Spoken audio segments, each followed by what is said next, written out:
Hello, it's Scott Manley here, and today we return to the universe of Everspace, and we return with a new spacecraft. The Sentinel is an electronic warfare variant of the spacecraft.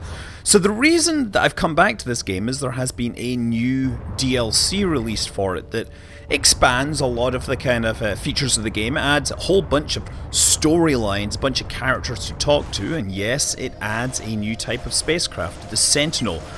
Now, the Sentinel is kind of orthogonal to the basic three ships in the game. The basic three ships, obviously, you've got a medium ship, there's a light ship that's fast, and there's a heavy ship with big weapons. Well, the Sentinel is a medium ship that has lousy weapons, but it has lots of rooms for special gadgets for electronic warfare. You know, I have the mainframe override, which lets you, of course, hack into other systems.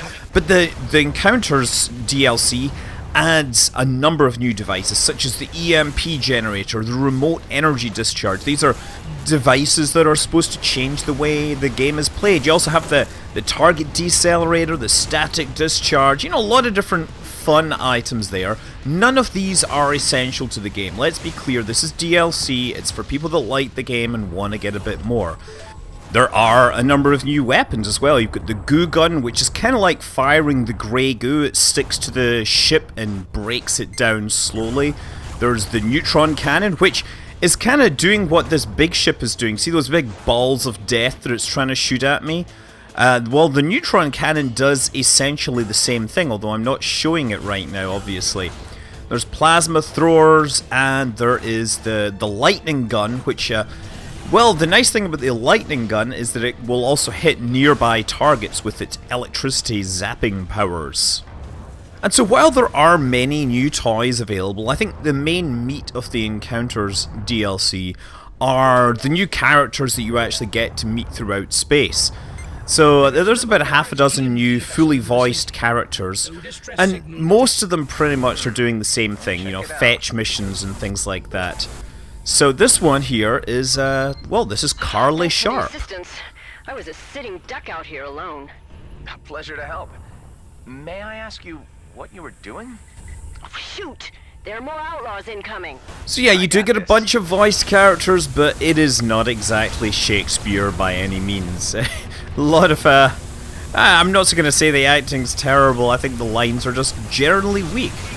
But you know, it's not like there aren't a ton of other video games with mediocre scripting and voice acting. No, the real advantage of having these is that Everspace is very much a roguelike. You're very much playing through randomized sets of missions, and you are facing repetitive enemies, very similar groupings of enemies, in some very pretty looking landscapes, let's say. Oh, impressive. Are you some kind of mercenary? Or a fleet deserter? No, I'm a scientist. But I've picked up a thing or two about combat out here in the DMZ. Look, the advantage is that it is straight up content that is getting added into your roguelike. You're not necessarily going to encounter every character in the order that you want. It's not like you can run and look up specific characters and do their missions one at a time. You're pretty much going to come over them randomly in the sectors that you have available to them. And I'm going to say that after, you know, you complete the first pass through the game, you then have to, of course, run through and collect like 8 pieces of DNA and stuff. You end up running through the game several times, and having these various characters, it is a kind of big improvement, almost to the point of I wish it was kind of standard, to be honest. So the DLC costs $9.99, $10, although if you buy it in a bundle right now, you'll get a bit of a discount. And it will let you meet this little fellow in space. This is Maurice. Who are you? Identify yourself. Whoa, easy. I won't shoot if you don't. Oh, You are God. not with the colonial fleet? I'm not with the fleet, no, but you don't need to worry about me. Who are you exactly? Yeah, okay, so this is a robot. This is a robot that has gone and downloaded a whole bunch of stuff, and I think he's become a pacifist. But he's also a bounty hunter. So a pacifist bounty hunter that lets you basically do his bidding. And as you go through the sectors, you will see the various targets that you have agreed to hunt down. So where are we? Celestine Phoenix. Celestine Phoenix. She murdered several hundred in a mining outpost, an apparent grudge against the company, although no further details on her motives. And I shouldn't have to feel too bad about taking her down. You won't catch me. GMB can rot in the 9 hells of Moloch for what they did to us. They put mind-controlled gas in the living quarters, I tell you. And it doesn't seem like we'll be reasoning with her either. The more souls I reap from GMB, the more I serve the true gods. A fanatical theist. Fascinating. I believe them to be extinct. Yeah, you know, there's a small element of comedy with the bounty hunter targets. At least the ones I've encountered, I've had a little bit of a laugh. This is me, of course, flying the little, the light spacecraft that has a cloaking device capability. The smallest one has the cloak. The large one, the gunship, it has the ability to fire some of the big heavy weapon systems, obviously. She had to be destroyed. It would have been interesting to study her adult thought process. For someone with brain damage, she sure could put up one hell of a fight. Human combat weakness is in their empathy, the unwillingness to kill. Perhaps she broke through that barrier. Now you're getting heavy, Hive. She was a criminal, pure and simple. Had to be put down. Well, I hope this was worth it. Let's find Maurice and claim the reward. Yeah, I've always said that Everspace does great jobs in terms of its graphical presentation, but I'm going to say straight out that its script absolutely doesn't really live up to the environments that they put you in. Okay, so let's introduce the third new character that gets added in this. This is well, he's a little bug-eyed monster who kind of is on the outlaws, but not really. His name is Alec. Hey, you! Don't come any closer! Uh-huh? Who are you? I'm Alec, mighty outlaw, on a very dangerous scavenging mission. Oh dear, okay. Outlaw? Why didn't you attack me on sight then? He didn't attack you on sight because he's part of the new DLC and he wants you to attack other people. So Alec has various missions for you which involve blowing things up, like finding a base, attacking it, taking down the defenses, or taking down a bunch of freighters so that you can rescue the hardware. Just passing through. Throng, Mr. Throng, Clone? is a scientist. Interesting.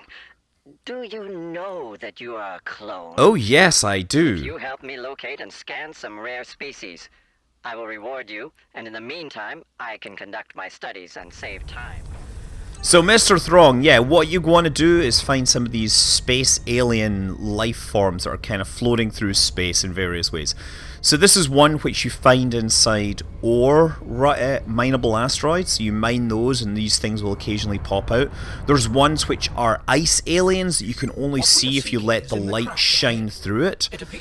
And then there's some green goo that you need to scan on the surface of asteroids. Too weird. What are the chances he'll listen to reason? Reason? Everspace is a game about flying around and shooting things. There's no reason involved. They don't have the ability to sit down and parley at a table. They do have the ability for you to fly in circles, circle strafing and shoot each other.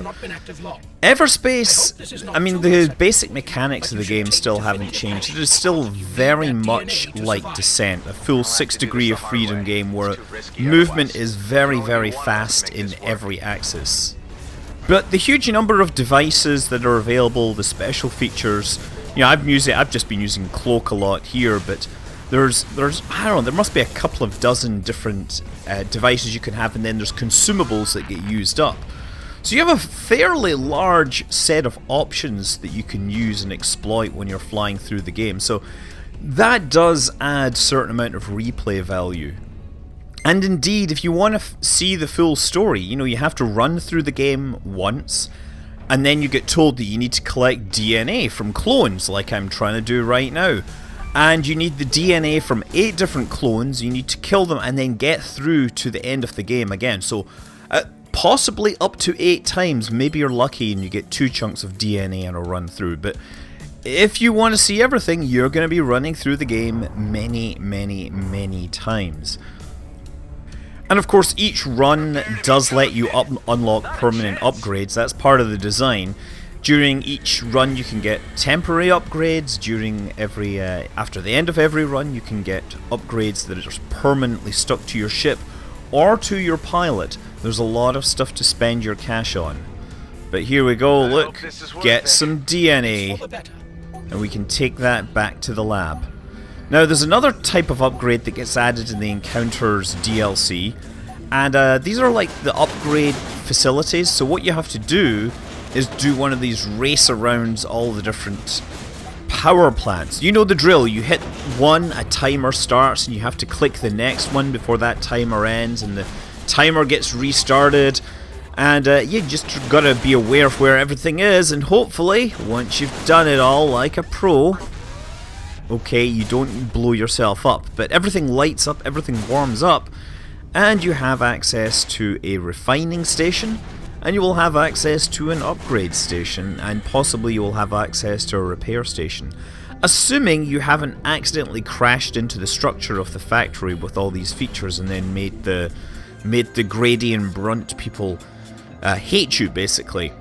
So yeah, you choose an upgrade, it lasts either for the lifetime of this run, some upgrades only last for like 10-15 minutes. But they're relatively powerful, it's a good thing to have. For example, like completely remove the effect of Weber drones, or no longer allow your ship to get damaged. Yeah, there's a lot of different options here. As far as I can tell, they're randomized for every playthrough, so you know, you're going to kind of think on your feet and optimize your spacecraft to get the best uses of the features that you have unlocked during it. And you also need a ton of resources to make sure that you can actually unlock them. I've had a couple of cases where the feature that I wanted was gated behind some minerals, some resource, which I had not collected enough of. Now, to be clear, I don't know if this is bundled with the Encounters DLC or whether you just simply get the upgrade. I'm presuming it's part of the DLC. A direct monetary And to reward be for clear, your debt. many early purchasers of Everspace aren't quite so happy with paying $10 for DLC for stuff that they felt would have been quite happily suited to the original game. Help this individual? Yeah, this guy is Tareen, he is an Okar, but he of course is flying a colonial ship. Choose carefully whether to assist. The Okar are the generic alien bad guys that turn up. They're the reason why the war was fought and all that. He turns up and he gives you various quests to collect scrap, to collect munitions. I don't know where his storyline goes, but pretty much it's a case of flying, finding stuff, and whenever you see him in the level, hoping that you have enough material to satisfy his demands. But his demands carry over from one playthrough till the next. So ideally, you eventually end up having delivered all the stuff you need, and you get to the next level of whatever space Scientology church he's trying to get you to join. But yeah, Everspace, I paid early access fees. I paid like $80 so I could get to play the alpha. And adding another $10 for stuff for people that bought into it early, I don't know, like, I would have preferred to see it in the core game, but I understand they want to sell more. $10 isn't a lot to pay, but then again, you're going to understand that there are actually full-price games for $10. Things like Strike Suit Zero and Free Space 2. I'm not sure Encounters is really enough reason to, go back to the game if you've already played it for a decent amount. There's a few new things, but there's not really enough new stuff in here to justify going back. But if you're buying Everspace, then I would absolutely recommend going the extra, paying the extra few dollars and getting the Encounters DLC bundled in so you can actually experience the whole game. The game's definitely better for this. Even although, yes, you're seeing some glitches where I'm in combat and getting attacked, don't worry, you don't die. Or at least I didn't appear to die, although my shield comes up and goes down. And that being said, I never spent the time to play through every single feature of Everspace as it was. I never, spent much time trying to figure out about the Ancients. I only really noticed during these runs that, oh, you can actually fly inside the giant alien monuments. I had never noticed that until I played it through this time. Once you fly around inside, you actually get to see that there's these glyphs written on the walls. And if you get into the middle, there's a whole chamber full of abandoned something. There's like a big monolith in the bottom, in the middle here. And once you explore inside, that's when you realize that you've actually awoken something outside. I'll be honest, I actually like the ancients now that I started finding them in the game. That and the grey goo and some of the other strange hazards that aren't spaceships. Shooting down the spacecraft really gets kind of samey, but some of the enemies that turn up after you really start getting into the strange corners of the game, those are a lot more interesting. This thing teleports around and fires like homing weapons. It's really, really quite a cool feature. This is, I don't know what this is, I know what the name is, but it's a lot more fun to fight. And you know, again, as I've said, this game plays a lot more like Descent, albeit you're not out generally inside tunnels. You're generally zipping around outside and you're doing a lot of circle strafing just to avoid get behind the targets. You know, Descent worked well because you were in these very claustrophobic tunnels, and part of the reason for that was because they were trying to look like Quake. This game plays like that because it's very much an arcade-style game.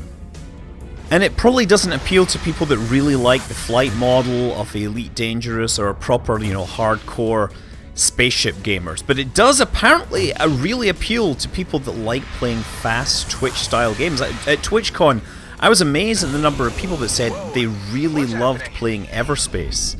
Yet, this one, when you kill that alien, it turns into a black hole, by the way. Watch out for that, it can be rather embarrassing and game-ending. So yeah, Everspace Encounters DLC adds a bunch of stuff, but I'm not sure it's enough to justify going back to the game just for that content. I'm Scott Manley, fly safe.